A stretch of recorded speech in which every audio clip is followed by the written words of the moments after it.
So బేసిక్గా freshers ఎక్కువగా ఇలాంటివి చేస్తారండి. ఎందుకు అంటే ఓకే జాబ్ నోటిఫికేషన్స్ పడుతున్నాయి, మనం అప్లై చేసేయాలి త్వరగా అన్న పాయింట్లో వాళ్ళకి కనిపించిన ప్రతి ఫ్రెషర్ జాబ్కి అప్లై చేస్తారనమాట.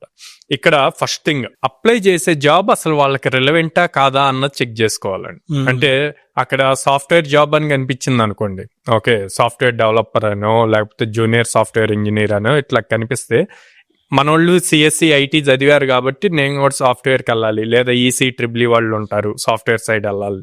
ఆ పోస్ట్ డెసిగ్నేషన్ చూసి ఇమ్మీడియట్ అప్లై చేసేస్తారు.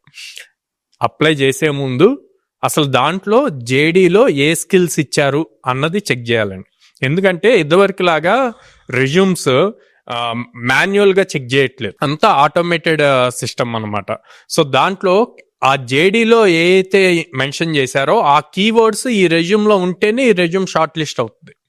సో అది చూసుకోవట్లా. సెకండ్, ఎన్ని జాబ్స్కి అప్లై చేసినా సరే అన్నిటికీ ఒకటే రెజ్యూమ్ అప్లై చేస్తారు, అది చాలా రాంగ్. ఆ జేడీకి తగ్గట్టు ఈ రెజ్యూమ్ని చేంజ్ చేసి అప్లై చేయాలి. థర్డ్, రెజ్యూమ్ అప్లై చేసే ముందు మనం ఒక కవర్ లెటర్ రాస్తాం.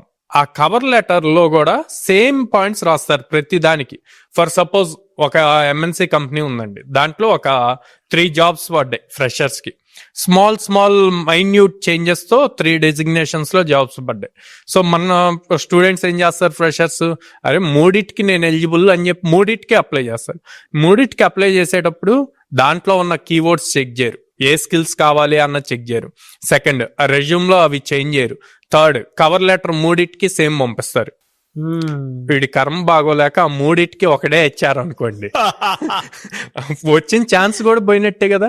సో అందుకే కేర్ఫుల్ గా ఆ కీవర్డ్స్ అందులో ఏమున్నాయి అన్నది చూసి, జేడీకి కావాల్సిన స్కిల్స్ ఏంటి అన్నది చూసి ఆ కీవర్డ్స్ తెచ్చి మీ రెజ్యూమ్ లో అండ్ కవర్ లెటర్ లో మెన్షన్ చేయాలి.